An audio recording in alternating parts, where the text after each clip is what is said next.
There are 44 late model stock car drivers already registered for the South Carolina 400 this upcoming weekend. This is one of the biggest fields we've seen in the late model stock car world this year, and it looks like it's going to be a really awesome race. And I really love this South Carolina 400 format. It has a unique format, different from a lot of the other premier late model stock car races that you see throughout the year. Let's kind of take a look at what the format looks like before we get to the driver list. So you see here, all teams will qualify with the top 20 locking in from qualifying. The pole position is reserved for the 95 of Sam Yarborough with his win in the locked in 150. That was a race that they had earlier this year.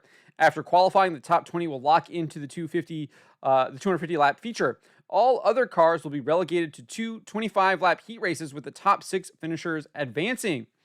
The track has the option to add 3 to 4 provisionals if desired to cap the starting field to 36 cars. The feature will be 250 laps with a 10-minute break at lap 125. But what's I really like about this is that they do indeed have qualifying, but only the top 20 lock in. The rest of the cars, which we already know that there's going to be at least 24 of them, will have to race in these two heat races. So you get more bang for your buck. You get more racing in this race for the top driver. So I'm really looking forward to this. I think Dale Earnhardt Jr. actually had to run in one of the heat races last year to get in. And then obviously they have some tire rules here as well. It says each team will be able to purchase at least one practice set of tires, 4 as well as one qualifying set. Teams that advance from qualifying will be able to purchase a halfway set. Teams that advance from the heat race will be able to purchase one set to start the feature on. All race tires must remain at impound until the posted time for release. Signs will be posted at the tire impound area. So you also get a tire advantage if you indeed do qualify in that top 20 rather than in the heat race. So I really like that too. Gives the advantage for qualifying really well. But as for a fan experience as well, we get to see extra racing, which I always like. But so let's get into the entry list here. Again, this is one of the biggest loaded late model stock car fields we've seen all year. We've got Matt Cox, Justin Milliken, Brenden Queen, who finished second in the Cars Tour, always top competitor everywhere he goes.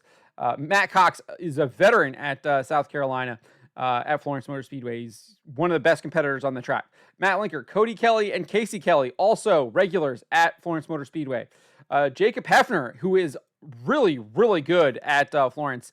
He's employed a really good strategy, kind of rides around in the back, but is always there at the end competing for the win. Laney Bice has been competing at Florence Motor Speedway regularly for the past couple of years. Austin Samaro, Cade Brown, Hickory's track champion, just won the Hickory Fall Brawl last week. Sam Yarborough, who won the locked-in 150 at Florence earlier this year, always a top competitor, was really good down there at Myrtle Beach when that track still existed.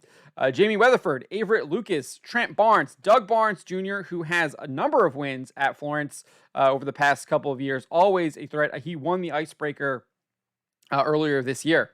Katie Hettinger, Casey Wyatt. Katie Hettinger finished second in the Pro Late Models in the Car Store this year, so she could be a competitor. Casey Wyatt, Gracie Trotter, Anthony Adams, Carter Langley, your track champion at South Boston this year. Brandon Pierce, a regular competitor on the Car Store. Paul Owens, Mark Wirtz, competitor down at Langley, Racing Weekly. Ryan Glensky, one of the top competitors at Florence this year, is really strong cars. He's a master at running that outside lane.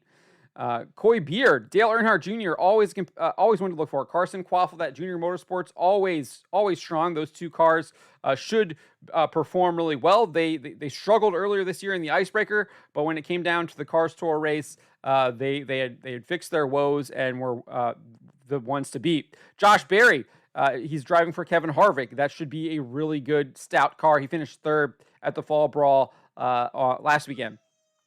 this past weekend. Travis Truitt, Josh Dickens, Zach Miracle, Brian Barnhill, Truitt Miranda, Landon Devon, Landon S. Huffman, the dad of Landon Huffman, Josh Williams, NASCAR Xfinity Series competitor, will be here. Adam McCumbee, Riley Gentry, Landon Huffman, your last year's track champion at Hickory Motor Speedway, one of the top competitors in the Cars Tour this year. He narrowly lost the Martinsville race, finished second by a nose. So he's going to be bringing it. David Roberts, William Sawalich, one of the best up-and-coming young drivers across the country. This guy is going to be in the upper-tier NASCAR divisions very soon. Very talented driver. Caden Honeycutt, I think he's going to be right there with Sawalich. I mean, Honeycutt drives everything. I've seen him drive midgets. I've seen him drive dirt late models. I've seen him drive pro late models. He just won I believe he just won the last Car Store Pro Late Model race. It was his first Pro Late Model race, and he entered it, and he won. And then we have Ronnie Bassett Jr., always someone to look out for, was one of the top guys in the Car Store Late Model stock. And then Stephen Nasse, always a threat, coming down from the Supers. He just won Florida's Governor's Cup race, so he's coming off of a high. He's got some momentum. We had a really strong showing in the final Car Store race as well.